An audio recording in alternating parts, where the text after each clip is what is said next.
राकेश टिकैत ने एक बार फिर बीजेपी नेताओं को खुली धमकी दी है। राकेश टिकैत ने कहा कि अगर बीजेपी नेताओं ने मंच पर आने की कोशिश की तो उनके बक्कल उतार दिए जाएंगे। बुधवार को राकेश टिकैत के समर्थकों ने बीजेपी के प्रदेश मंत्री अमित वाल्मीकि के काफिले पर भी हमला बोला। अब सवाल यह है कि आखिर इतनी खुली धमकियों और गुंडई के बावजूद राकेश टिकैत की गिरफ्तारी क्यों नहीं की जा रही। इसलिए आज ये कहा जा रहा है कि टिकैत की तानाशाही और धमकियां जारी, बीजेपी नेता को पीटा, कब होगी गिरफ्तारी। किसान नेता राकेश टिकैत गुंडई पर उतरे। राकेश टिकैत ने बीजेपी नेताओं को दी खुली धमकी। टिकैत बोले, बीजेपी नेताओं का बक्कल उतार दूंगा। दबंग किसानों ने बीजेपी प्रदेश मंत्री को भी पीटा। किसान आंदोलन के नाम पर कई महीनों से सड़कों पर कब्जा जमाए बैठे भारतीय किसान यूनियन के राष्ट्रीय प्रवक्ता राकेश टिकैत की तानाशाही और धमकियां लगातार जारी हैं। ऐसा लगता है कि राकेश टिकैत पूरी तरह से गुंडई पर उतर आए हैं। न्यूज चैनल आज तक से बातचीत में राकेश टिकैत ने बीजेपी नेताओं को बक्कल उतारने की खुली धमकी दे डाली। अगर आना है तो बीजेपी छोड़कर आ जाओ, मंच पे स्वागत करेंगे उनका। लेकिन ये दिखाना कि हमने गाजीपुर का जो मंच है उस पर अपने झंडे लगा के कब्जा कर वहां स्वागत करा, उनके बक्कल तार दिए जाएंगे एक के जहां पे आ गया। पूरे प्रदेश में कहीं नहीं जा सकते, वे याद रख लेना। राकेश टिकैत के साथ साथ उनके समर्थक भी खुलेआम गुंडागर्दी दिखा रहे हैं। दिल्ली यूपी के गाजीपुर बॉर्डर पर बीजेपी के प्रदेश मंत्री अमित वाल्मीकि और टिकैत के समर्थकों के बीच जमकर बवाल हुआ। बीजेपी नेता के काफिले में शामिल गाड़ियों में जमकर तोड़फोड़ की गई। कई बीजेपी कार्यकर्ता घायल हो गए। इस मामले पर बीजेपी सांसद महेश शर्मा ने बेहद ही सटीक प्रतिक्रिया दी है। तो राकेश टिकैत कहते हैं कि अगर मंच पर कोई भाजपा का नेता आएगा बक्कल उतार दूंगा, क्या ऐसा आप कैसे देखते हैं? देखिए, जो भी किसान भाई हैं, जो भी आंदोलित हैं, वे सब हमारे देश के बेटे हैं, हमारी भारत माँ के बेटे हैं। कल जो घटना हुई है वो दुखद है। यह माननीय मुख्यमंत्री जी के संज्ञान में आ गया है और उन्होंने संबंधित अधिकारियों को आदेशित किया है कि अगर इसमें कहीं किसी दोषी है, कोई भी दोषी है, क्या गलती है, क्या गलतफहमी है, उसका निराकरण किया जाए और अगर कोई दोषी है तो उसको सजा दी जाए। हालांकि हमले का शिकार हुए बीजेपी नेता अमित वाल्मीकि ने राकेश टिकैत के साथ साथ कांग्रेस को भी लपेटे में ले लिया है। टिकैत जी ने अपने एक बयान में कहा है, बीजेपी के नेता अगर मंच पर आ गए तो मैं बक्कल उधेड़ दूंगा। इस पे आप क्या कहना चाहेंगे? इसी प्रकार की भाषा शैली वो यूज़ करते आए हैं। इसी प्रकार की भाषा शैली यूज़ करके वो जो चीनी मिले हैं उनको धमकाते आए हैं। तो उनको ट्रेनिंग जिस इंस्टीट्यूट से मिली हुई है झूठ बोलने की, वो कांग्रेस के माध्यम से इंस्टीट्यूट चलाया जाता है। उधर किसान नेता राकेश टिकैत ने समर्थकों का बचाव करते हुए बवाल के लिए बीजेपी को ही जिम्मेदार ठहरा दिया। सर, कल बीजेपी कार्यकर्ताओं और किसानों के बीच में जो टकराव की स्थिति पैदा हुई, जिसके चलते बीजेपी की तरफ से तो एफआईआर हो चुकी है, लेकिन किसानों की तरफ से हुई है नहीं है? अभी किसानों की तरफ से नहीं हुई, हमने तहरीर दे रखी है। उसी टाइम पे तहरीर दे रही थी क्योंकि गुंडागर्दी बीजेपी के लोग झंडा लेकर आए, काले झंडे लेकर आए, अपने तरफ वहां पर काले झंडे छोड़ कर गए। बीजेपी और राकेश टिकैत के बीच मचे इस घमासान पर विपक्षी पार्टियां भी खूब बयानबाजी कर रही हैं।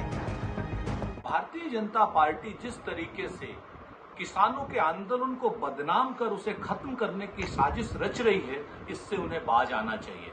पंचायत इलेक्शंस में भारतीय जनता पार्टी को सच का आईना किसानों ने दिखा दिया है। भारतीय जनता पार्टी की सरकार अपने अहंकार को त्याग कर किसानों के धैर्य की परीक्षा लेना बंद करे।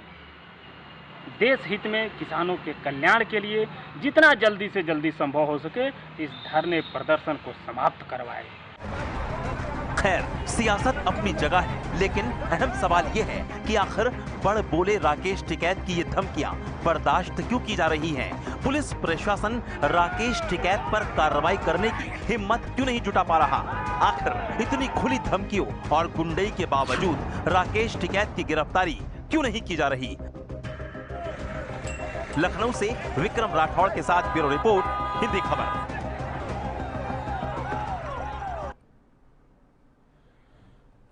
चलिए चर्चा की शुरुआत करेंगे। तमाम खास मेहमान हमारे साथ जुड़ चुके हैं, परिचय आपसे करा दें। आलोक अवस्थी जी हमारे साथ जुड़ रहा है, प्रवक्ता है भारतीय जनता पार्टी के, स्वागत है आपका। मनोज यादव जी हमारे साथ जुड़े हैं, प्रवक्ता है समाजवादी पार्टी के, आपका भी स्वागत है। रोहतपन भारती जी वरिष्ठ पत्रकार हैं, आपका भी स्वागत। धर्मेंद्र मलिक जी हमारे साथ जुड़ रहे हैं, प्रवक्ता है भारतीय किसान यूनियन के, आपका भी स्वागत है। शुरुआत में आप ही से करूंगी धर्मेंद्र जी, ये राकेश टिकैत क्या बोल रहे हैं सर? क्या बोल रहे हैं? बक्कल उतार दूंगा, किसके लिए धमकी है? अगर कोई घर पर आके किसी के बदतमीजी करेगा, किसी के मंच को कब्जाएंगे, तो ये तो हमारे गांव की भाषा है, इसमें गलत क्या है? आप शहर वालों को ये भाषा गलत लगती होगी, हमारी तो रोज की भाषा है, आम बोलचाल की यही भाषा है। और किया भी क्या जाएगा, फूल माला डाल के स्वागत करेंगे क्या उनका? जी किसके लिए था ये? जो भी गुंडागर्दी करेगा आंदोलन स्थल पे, उसमें कोई भी हो। आलोक अवस्थी जी। जी वंदना जी बोलिए। मारपीट भी हुई प्रदेश मंत्री के साथ, धमकियां भी दे रहे हैं, बक्कल उतार देंगे, किसके लिए है सर? देखिए वंदना जी, जिसकी जो भाषा है वो अपनी भाषा का प्रयोग करेगा। और जहाँ तक मेरी बात है कि जो मारपीट हुई है, जो अराजकता हुई है, जो गाड़ियां तोड़ी गई हैं, महिलाओं से आपत्ता हुई है, तलवारों से हमला किया गया है, तो जिन अराजक तत्वों ने ये कार्रवाई करी है उनके खिलाफ एफआईआर दर्ज कर दी गई है। और जिन अराजक तत्वों ने इस तरह की गुंडागर्दी सड़कों पर करी है, पुलिस प्रशासन का काम है उसका संज्ञान लेकर के उन पर उचित कार्रवाई करना। लेकिन मैं साफ साफ स्पष्ट कर देना चाहता हूँ कि देश का किसान, हमारा जो देश का किसान है, हमारा अन्नदाता है, वो इस तरह की गुंडागर्दी अराजकता नहीं कर सकता। वो देश का सम्मान करता है। हमारा जो किसान है वो देश में देश की सीमा पर जवान बनकर लड़ता है। लेकिन हमने ये भी देखा है कि इन किसानों के आंदोलन में किस तरह से अराजक तत्वों ने कब्जा किया हुआ है, कैसे हमारे लाल किला में जाकर के हमारे लाल किले में हमारे राष्ट्रीय ध्वज का अपमान किया था, कैसे हमारे सैनिकों पे, हमारे जो है जवानों पे, पुलिस जवानों पे हमला किया गया था, कैसे उनको गड्ढे में ढकेला गया था, ये सब देखा है। लेकिन मैं मानता हूँ किसान हमारे गाँव में है, किसान हमारे अन्न उत्पादन कर रहा है। इस समय गेहूं का रिकॉर्ड उत्पादन किया है किसानों ने, हमने 56 लाख मीट्रिक टन गेहूं खरीदा है। अगर हमारे किसान ने ये उत्पादन नहीं किया होता तो हम इतना गेहूं सरकार से नहीं खरीद सकते। अच्छा आलोक जी, किसान इस आंदोलन में है कि नहीं है? क्योंकि बीजेपी नेता अक्सर ये कहते हैं कि ये आंदोलन किसान नहीं कर रहे, जो असली किसान है वो तो अपने खेतों पर है। निश्चित बात है कि जो किसान है वो अपने खेतों पर है। किसानों को सम्मान मिल रहा है, सम्मान निधि में 6,000 रुपया महीना हम उनको दे रहे हैं, नीम कोटिंग करके हम उनको यूरिया दे रहे हैं, उनको घर पे हम बिजली पहुंचा रहे हैं, 18 घंटे गाँव में हम बिजली दे रहे हैं, हम उनके घर पे सड़क पहुंचा रहे हैं, हम उनके घर पे शौचालय की व्यवस्था कर रहे हैं, हम उनको बना के पक्का घर दे रहे हैं। वो आंदोलन कौन कर रहा है सर, ये बताइए ना आलोक जी। हम काम कर रहे हैं। आलोक जी, आंदोलन कौन कर रहा है? लोग बहकावे में कर रहे हैं, आंदोलन वो लोग कर रहे हैं, कुछ लोगों के बहकावे में आके कर रहे हैं, जिनकी राजनीतिक दुकान भारतीय जनता पार्टी ने बंद कर दी है, चाहे वो कांग्रेस रही हो, चाहे समाजवादी पार्टी रही हो। अब इनके पास सामने लड़ने का कोई तरीका नहीं बचा है, तो ये जो है मुखौटों की आलू छुप करके बैठे हुए हैं। ये ठीक है मनोज यादव जी, आपकी पार्टियां स्पॉन्सर कर रही हैं ऐसे अराजक तत्वों को आंदोलन करने के लिए, कह रहे हैं, जवाब दीजिए। अगर कोई सबूत है तो बीजेपी के नेता इस सबूत को पेश कर सकते हैं कि कहाँ से हो रही है। तो एक्सपर्ट है ना वंदना जी, आपको तो बेहतर पता होगा कि इस देश में कोई भी आंदोलन होता है तो विदेशी फंडिंग के नाम पे उस पर एक मुकदमा डाल दिया। अगर कोई सबूत है तो बताएं। ये वजह वाली बात मुझे नहीं लगता कि बेहतर हो। लेकिन मैं एक थोड़ा सा फ्लैशबैक में ले चलना चाहता हूँ, 2-3 लाइनों में मेरी बात खत्म जी। क्या वंदना जी, आपने कभी भारतीय इतिहास के किसी पन्ने पे पढ़ा, अथवा जब से आप अपने आप को होश संभालने वाला समझा है, तब से क्या कभी इस देश में किसी भी अन्नदाता को आतंकवादी, खालिस्तानी और पता नहीं किन किन आरोपों से नवाजा गया? क्या आपने कभी अपने कानों से सुना? सरकार पहली बार तो इस लोकतंत्र में बनी नहीं है। सरकार तो 70 साल से थी, उसमें कांग्रेस की भी सरकार थी, उसमें जनता पार्टी की भी सरकार थी, उसमें बीजेपी की भी सरकार थी, बीजेपी के समर्थन की भी सरकार है। क्या आंदोलन पहले इतना लंबा आंदोलन भी नहीं देखा ना सर, 7 महीने हो गए हैं, बातचीत ही नहीं खत्म हो रही है, बातचीत हो ही नहीं रही है। हाँ, तो बातचीत नहीं हो रही तो ये क्या कम्युनिकेशन गैप कहाँ से है? कम्युनिकेशन गैप सरकार की तरफ से ना, मांगने वाला याची तो किसान है, देने वाली सरकार है, तो कौन सुनेगा? पाकिस्तान का इमरान खान सुनेगा क्या? अफगानिस्तान का सुनेगा, या जो अमेरिका का राष्ट्रपति वो सुनेगा? कौन सुनेगा बताए ना। बीजेपी के काबिल लोग इस बात को क्यों नहीं बताते? मैं तो यही कह रहा हूँ। और अगर 70 सालों में इस देश में किसी की हिमाकत नहीं हुई किसान को आतंकवादी कहने की, खालिस्तानी कहने की, तो ये किस मिट्टी के निकले हुए लोग हैं, ये किस तरह से पैदा हुए लोग हैं? इनको अपने डीएनए की जांच करानी चाहिए कि इस देश के अन्नदाता को खालिस्तानी कहते हैं। मैं बार बार कहता हूं टीवी डिबेट में, इनको नहीं पूरी बीजेपी को पाप लगने जा रहा है, क्योंकि इस देश के अन्नदाता को जय जवान जय किसान का नारा दिया गया, किसी नेता का जय नारा नहीं दिया गया, किसी उद्योगपति का नारा नहीं दिया गया जय का, इसलिए दिया गया कि ये वही किसान और जवान है जो 3,000 रुपए में खड़ा होकर जवान बॉर्डर पे अपनी नौकरी करता था। और आज की डेट में किसान अपने मूल्य का निर्धारण नहीं करता, जो सरकारें तय करती है उसके हिसाब से दे। आलोक जी इस पर जवाब देना चाह रहे हैं, उसकी बात अपन भारत जी, भले उसको कर्ज न चुका पाए, भले उसके बच्चों ठीक है रुकिए मनोज रुकिए। वंदना जी देखिए, समाजवादी पार्टी के प्रवक्ता बड़ी बड़ी बातें कर रहे हैं, उनका अधिकार क्षेत्र है, आप बड़ी बातें कर लो ना, किसानों हम कहाँ भाई आप अपने बारे में बोल चुके हैं ना, जरा सुन लीजिए आप मेरे जब आपकी बारी है दोबारा बोल लीजिएगा। मत करो, किसने कहा आतंकवादी? मनोज यादव जी सुनिए सर। वंदना जी ये सड़कों पे अराजकता करते हैं, गुंडागर्दी करते हैं, चैनल पर जाके गुंडागर्दी करते हैं। समाजवादी पार्टी गुंडों की पार्टी है, उनके प्रवक्ता यही हरकत यहाँ पे भी कर रहे हैं। आलोक अवस्थी जी इस किसान आंदोलन का हल निकालिए ना सर आप लोग। आलोक जी मौका दे रहे हैं आप बात करने का, रुकिए मनोज यादव जी रुकिए। ढंग के तथ्यों में होगी, हम पे आलोक अवस्थी जी बोलेंगे। ये अराजक तत्वों से चुप रह जाए, अपने बारे में बोलेंगे, यहाँ पर अराजकता नहीं फैलाएंगे। ये हिंदी का चैनल है, आपने मुझे एक एक करके बोलिए सर। किसानों पे आओ इधर। ये अराजक तत्व है, अराजक तत्व जो है खाली गुंडागर्दी करना जानते हैं, जो समाजवादी पार्टी के प्रवक्ता यहाँ पे कर रहे हैं। आपने जो आंदोलन कर रहे हैं, आलोक अवस्थी जी बात सुनिए, आपने जो आंदोलन कर रहे हैं उनको भी अराजक तत्व बता दिया, समाजवादी पार्टी के नेताओं को अराजक तत्व बता रहे हैं, तो इसका मतलब आंदोलन यही लोग कर रहे हैं, आप ये कह रहे हैं किसान नहीं है उनमें? वंदना जी समाजवादी पार्टी अगर किसानों की हितैषी होती तो 37,000 करोड़ रुपए का गन्ना किसान का बकाया छोड़ करके नहीं जाती। 2016 में समाजवादी पार्टी की सरकार थी, मात्र 7 लाख मीट्रिक टन किसानों का गन्ना का गेहूं खरीदा गया था। आज भारतीय जनता पार्टी की सरकार है जो 1,38,000 करोड़ का किसानों के गन्ने का भुगतान कर चुकी है और 56 लाख मीट्रिक टन हमने जो है गेहूं खरीदा है। किसानों को समझ में नहीं आती है जो आप गिना रहे हैं। कौन है ये आपको स्पष्ट दिखाई पड़ जाएगा, जो मनोज यादव यहाँ पे बड़ी बड़ी बातें कर रहे थे। तपन भारती जी के पास में जा रही हूँ। धर्मेंद्र जी आऊंगे आपके पास। धर्मेंद्र जी एक एक करके बात करेंगे। वंदना जी मेरी बात पूरी नहीं हो पाई, बोलिए। पश्चिम बंगाल में किसान सम्मान निधि किसानों को नहीं मिल पा रही है वंदना जी, 75 लाख किसान प्रभावित है। वहाँ पर किसान आंदोलन सम्मान निधि को लेकर नहीं हो रहा सर, कानूनों को लेकर हो रहा है।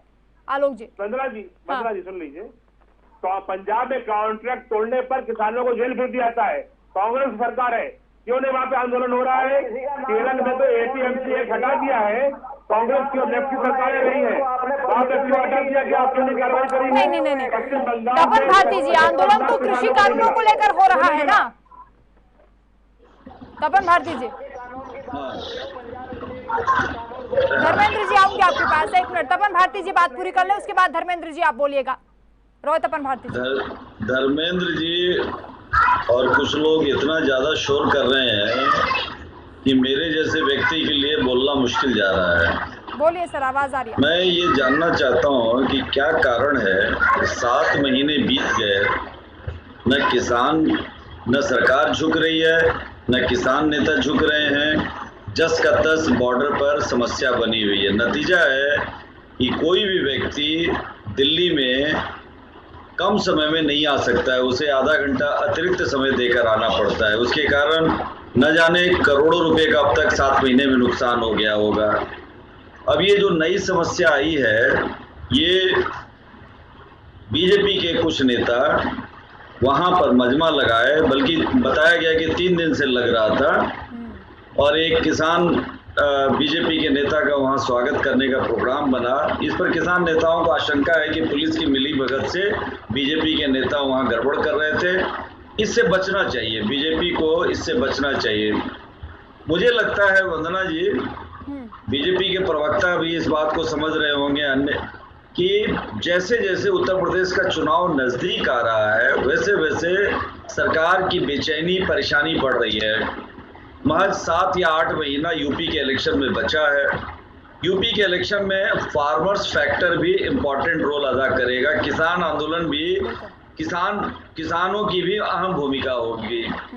और बीजेपी को ये समझ में आ गई है बात कि तीनों बिल जो पास हुआ था उसके कारण पश्चिमी यूपी में खास करके किसानों में उसकी लोकप्रियता में कमी आई है। किसानों के दम पर ही बीजेपी को अच्छा रिजल्ट मिला था यूपी में। अब समस्या है कि किसानों को कैसे खुश किया जाए। बिल वापस होगा, वापस करने में सरकार को अपनी फजीहत नजर आ रही है, तो दूसरे तरीके अपनाए जा रहे हैं। मुझे लगता है कि एक बार कोई भी केंद्रीय मंत्री या प्रधानमंत्री को इस सड़क से गुजरना चाहिए। क्या परेशानी हो रही है उसका एहसास उन्हें हो जाएगा। मैं उस सड़क से गुजरता हूँ, मुझे इतनी परेशानी होती है, मुझे लगता है कि मैं जहाँ 40 मिनट में जाता था वहाँ जाने में मुझे 1.5 घंटे लगते हैं। कितना समय बर्बाद हो रहा है। कई लोग व्यापार के लिए आते थे दिल्ली, उनका आना रुक गया है। पेशेंट को सबसे ज्यादा दिक्कत हो रही है। मैक्स अस्पताल के एक डॉक्टर ने बताया, बहुत अच्छे डॉक्टर है, ऑन्कोलॉजिस्ट, उन्होंने बताया कि तपन जी हमने तो अस्पताल जाना छोड़ दिया इसके कारण। आप सोचिए कि पेशेंट को कितनी परेशानी हो रही है। किसान नेता यदि मेरी आवाज सुन रहे हो तो कृपया इस पर ध्यान दें कि उस हाईवे से पेशेंट भी गुजरता है, उस हाईवे से कामगार भी गुजरता है। प्रधानमंत्री, केंद्रीय मंत्री तो शायद ही उस हाईवे का इस्तेमाल करते होंगे। क्यों आप बेवजह वहां पर झंडा गाड़ कर बैठे हुए, जिसके कारण और सरकार को भी झुकना चाहिए, सरकार को भी बात करनी चाहिए। सरकार को बंद बक्से में रख कर चुप्पी साधने से नहीं काम चलेगा, नहीं तो जो वोट। ठीक है धर्मेंद्र मलिक जी, बार बार आंदोलन पर ये कहा जाता है कि अराजक तत्व शामिल हो गए हैं और इस तरह की मारपीट की खबरें भी सामने आती हैं कि बीजेपी नेता पर हमला बोल दिया, अब ये आंदोलन बीजेपी विरोधी हो चुका है। क्यों नहीं इसका एक हल निकालने की कोशिश की जा रही है? नहीं, देखिए इसका हल सरकार के पास है, किसान के पास नहीं है। और आपकी बात बिल्कुल सही है कि खबरें आती हैं, लेकिन खबरें ये भी आती हैं कि कल जिस तरह से वहां पे हुआ, एक भारतीय जनता पार्टी का जो पार्षद था उसने अपने हाथ को काटा और जिस तरह से उसके फोटो सरेआम वायरल हुए। उत्तर प्रदेश का चुनाव है, बीजेपी के पास कोई एजेंडा रह नहीं गया है। अब ये धर्मांतरण, किसान आंदोलन को बदनाम करना, यही सिवाय इनके एजेंडे में इनके पास कुछ बचा नहीं है। तो भारतीय जनता पार्टी की तो सोची समझी रणनीति है। 28 जनवरी को भारतीय जनता पार्टी के एक विधायक जी आए थे अपने गुंडों को लेकर, तब उन्होंने हमला किया था। कल एक विशेष समाज के व्यक्ति को भेजा गया और 2 घंटे से एक्सप्रेसवे को जाम किए हुए भारतीय जनता पार्टी के कार्यकर्ता खड़े रहे, गाड़ियां लगाई, मंच के पास तक पहुंच गए, ढोल बजाते हुए वहां पे झंडा लगाने का प्रयास किया। तो ये तमाम बातें हैं। दूसरी बात मैं कहना चाहता हूँ, भारतीय जनता पार्टी के जो प्रवक्ता है उन्होंने जो झूठ बोला है, जरा 1 मिनट मुझे दीजिएगा। उन्होंने कहा है कि हम 18 घंटे बिजली दे रहे हैं, तो इन्हें उत्तर प्रदेश के विद्युत विभाग का ऑर्डर पढ़ लेना चाहिए कि इन्होंने किसानों के लिए 12 घंटे बिजली कर दी है। दूसरी बात, 3 गुने रेट हुए हैं 4.5 साल में। इनकी सरकार का जो 4-4.25 साल का कार्यकाल है, 90 रुपए हार्स पावर से लेके आज 185 रुपए हार्स पावर किसान को देना पड़ रहा है। 3 गुने मार हुई है। क्या फसलों के दाम 3 गुने बढ़े? इन्होंने बात की गेहूं खरीद की, गेहूं खरीद को लेकर शामली कलेक्ट्रेट पे, मुजफ्फरनगर कलेक्ट्रेट पे, मेरठ में टीपी नगर थाने में और रामपुर के जो है रामपुर में और शाहजहांपुर की बंडा मंडी में किसान आंदोलन कर रहे थे कि हमारे टोकन मिले हुए हैं, ऑनलाइन टोकन जनरेट हुए हैं, लेकिन हमारा गेहूं नहीं खरीदा जा रहा है। 4-4 दिन लोगों ने संघर्ष किया। ये इनके गेहूं खरीद की असलियत है। गेहूं खरीद का हर साल लक्ष्य दिया जाता था। इस बार कोई आपसे सवाल ना कर ले, उत्तर प्रदेश सरकार ने गेहूं खरीद का लक्ष्य ही खत्म कर दिया। ये इनके कारनामे है। सरकार तो कह रही सबसे ज्यादा गेहूं खरीदी हुई है इस बार। अरे यही तो गेम है, यही तो गेम है। क्या प्रोडक्शन कितना हुआ है? उत्तर प्रदेश में 14% गेहूं खरीदा गया है, शर्म की बात है। पंजाब हरियाणा आज भी जो है 75 से लेके 95% तक खरीद करता है। पंजाब में 95% की खरीद हुई है।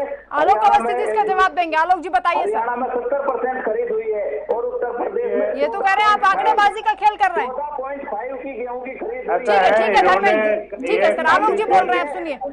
ठीक है धर्मेंद्र जी, महत्वपूर्ण पॉइंट उठाया आपने, आलोक जी जवाब दे रहे हैं। मैंने हमेशा ये कहा है कि हम किसानों के साथ हैं, हमारे सारे नेता किसान नेता हैं और किसानों के लिए जो सरकारों ने काम किया है, हमने सॉइल हेल्थ कार्ड दिया है कि जमीन पर क्या उपज होनी चाहिए उसकी व्यवस्था करी है। सिंचाई की व्यवस्था करी है, ड्रिप स्प्रिंकलर की व्यवस्था कराई गई है, किसानों को आसान किस्तों में जो ऋण मिल सके वो किया हो। और हमारी सरकार के आने के बाद से 36,000 करोड़ रुपए का किसानों का जो है ऋण माफ कर दिया सामने, उससे 85 लाख किसानों को फायदा हुआ था। 56 lakh metric tonne, 56 lakh metric tonne सरकार आपका सर्वाधिक खरीद कर चुकी है। मैं बोल तो रहा हूँ 4 साल में हमने इस साल हमने 56 लाख मीट्रिक टन खरीद चुके हैं और खरीद अभी भी जारी है। इसलिए जो वो लोग तो बता रहे किसानों की गेहूं खरीदी नहीं जा रही, किसानों को दुश्मन है जो बोल रहे हैं। 56 लाख मीट्रिक टन खरीदा हुआ है सरकार ने, जिस समय 7 लाख मीट्रिक टन खरीदा गया तो सपा सरकार में, उस समय आप गड़बड़ियां क्यों कर रहे थे? 7 लाख मीट्रिक टन सपा में खरीदा गया था, तब आप कहां से? आज 56 लाख खरीदा गया है। कहाँ 7 लाख खरीदा जाता था, आज 56 लाख खरीदा गया है। कहाँ से खरीदा, कितने प्रतिशत खरीदा गया है ये भी बता दो। 56 लाख खरीदा है जो खरीदती है सरकार को एमएसपी के, वो एमएसपी में खरीद रही है। ठीक है। धर्मेंद्र जी, मेरा एक सवाल आपसे है सर। धर्मेंद्र मलिक जी, ये बताइए कि सरकार जब ये मान ही नहीं रही है कि आंदोलन किसान कर रहे हैं, वो तो अराजक तत्व बता रहे हैं, वो कह रहे हैं किसान तो अपने खेतों में है, तो हम किसकी बात सुने? अच्छा ठीक है, मैं आपको बताऊं 7 महीने में हमको खालिस्तानी बताया गया, हमको पंजाब के लोग बताया गया, हमें हरियाणा के कुछ लोग बताया गया, हमें मुस्लिम किसान बताया गया,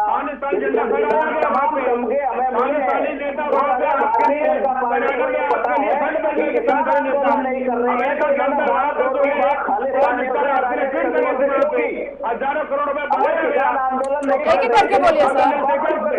क्या खालिस्तान का झंडा नहीं फहराया गया? लाल किले के ऊपर खालिस्तान झंडा नहीं फहराया गया? नहीं, आपने खुद कहा आलोक जी के अराजक तत्व है, तो फिर आप सब किसानों को एक जैसा कैसे बता सकते हैं? अराजक तत्व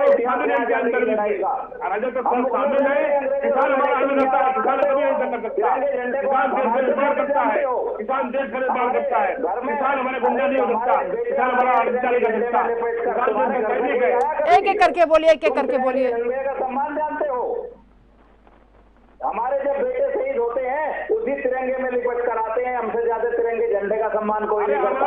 आप काहे की बात करते हो?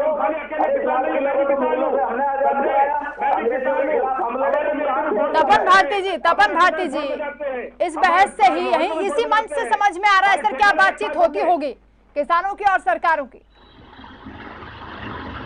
ऐसे तो ये मुद्दा कभी नहीं सुलझेगा सर। पूछ रही है आपसे, जवाब कोई और दे रहा है। तपन भारती जी बोलिए। आप मुझसे पूछ रही है, जवाब कोई और दे रहे हैं। कम से कम डिबेट की मर्यादा कायम रहे कि जिसका नाम लिया जा रहा है वही जवाब दे। मुझसे पूछा गया तो मैं जवाब दूंगा।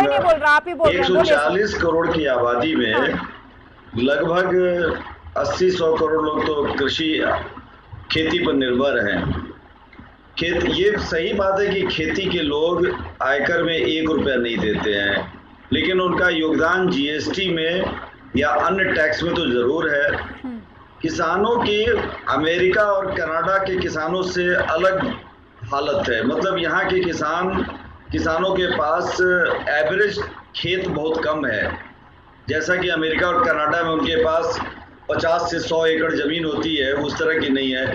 ऐसे में उनका बेनिफिट लाभ बहुत कम है।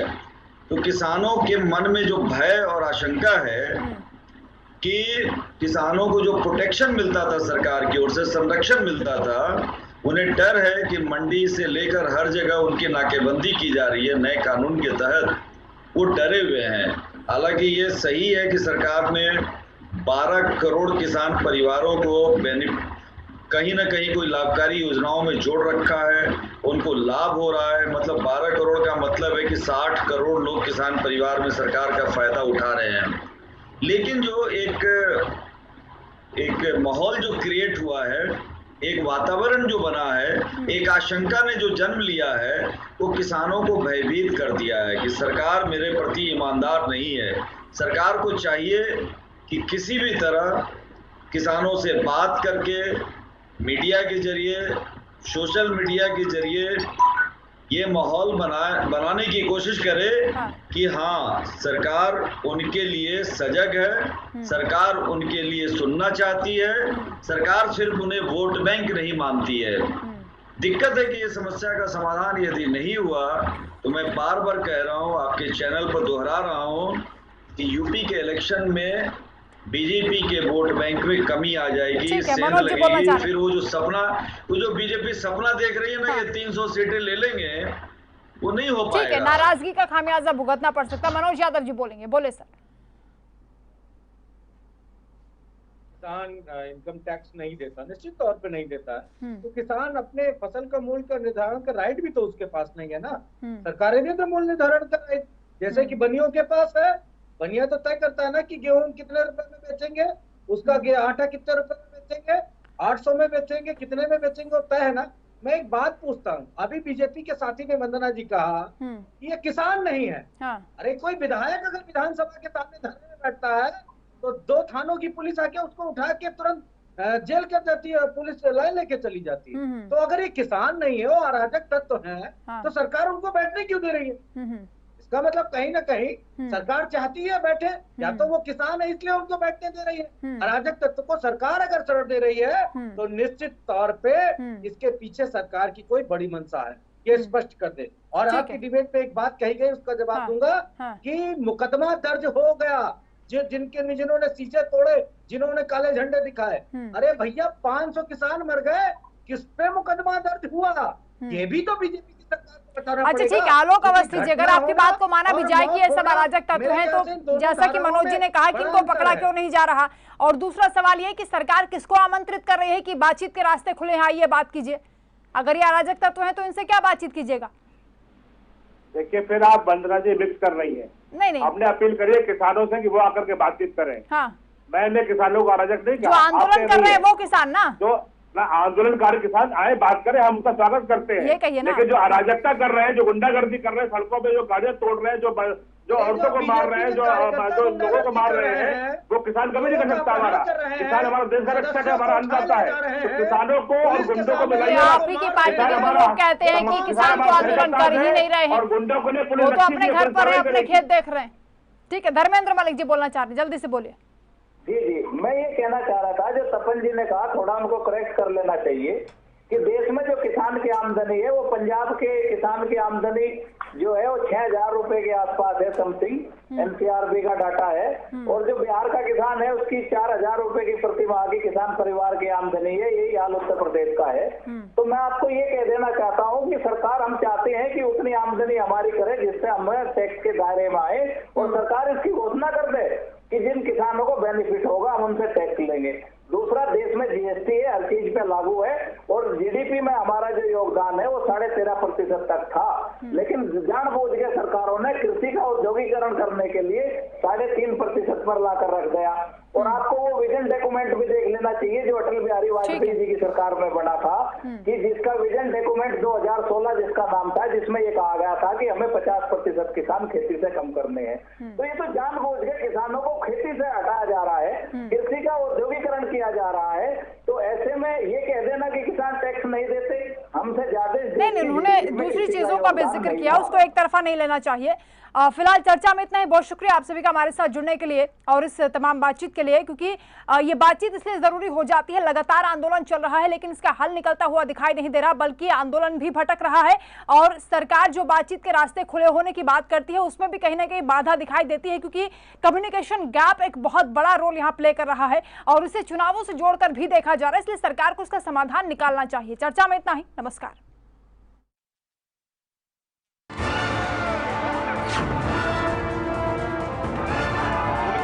तारते जाएंगे एक एक करके।